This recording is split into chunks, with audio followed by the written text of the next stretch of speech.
Hey, this is Moav. Happy New Year to you. I hope your year has started well, just like mine has. I'd like to share the most exciting and most daring thing I got to do last year. For a couple of years, I've been shooting wildlife in Nairobi, Amboseli, Mara, and many other parks. I've seen many rhinos out in the wild, but it's always been in the comfort. Sorry. Last December, I got the opportunity not just to take photos of a rhino, but actually take it from like not inside the car, but out where it actually is. The place where I was doing this was Serra Conservancy.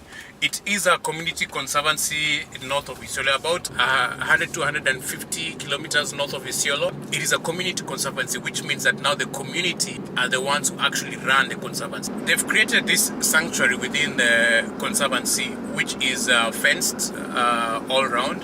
And that is where the rhinos actually are. I thought it would be like a petting zoo when I heard it's a rhino sanctuary, but it's actually a huge fenced off area where the rhinos actually are.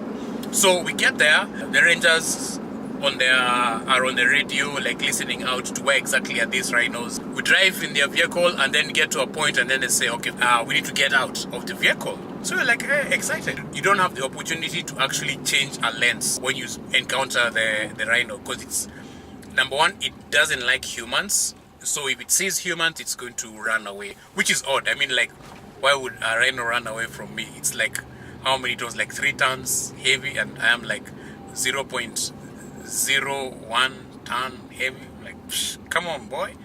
Anyway, we get there. We're told to get out of the vehicle, and then we now need to track the rhino on foot. This is where the interesting thing starts, because now once we are on foot, we have to keep quiet, like no conversations. You need to keep a certain distance between you and the person in front, and you need to walk in a single file.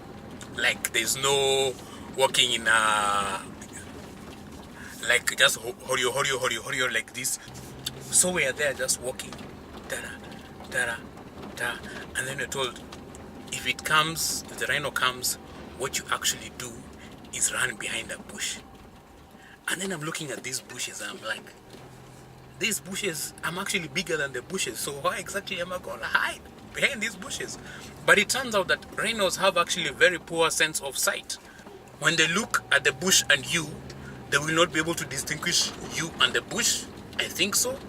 So it won't really attack a bush, you know. But what if it decides to come and sleep in this bush? That's a story for another day. So we're walking pole pole in a single file, very quiet, and the rangers are using a lot of charades to be able to tell us it's like left, like whoa.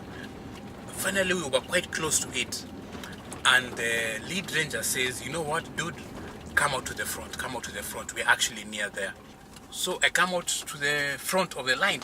Like, previously there was my line of defense. Now there's no line of defense. It's just me and my camera and the rhino, and a space for either of us to run in between us. I get to the front of the line and I see something sort of like in the bushes. I can't really tell if it's a rhino or a big mound of soil. And then all of a sudden, boom, the thing wakes up. Like, man, beautiful rhino, man. It was just so nice being so, it's here, that's the rhino, this is me, hey, what's up, high five, how are you doing? I got to sneak up on the rhino and take a photo. Not a selfie, but a photo with it. And that was my most exciting thing for last year. Thanks a lot for watching. Looking forward to more exciting adventures this year. I will definitely keep sharing my adventures here and just let you know what a beautiful and blessed continent we live in, and spread the good news about Africa. Until the next one, have yourself a beautiful new year. And thanks a lot for watching. Peace.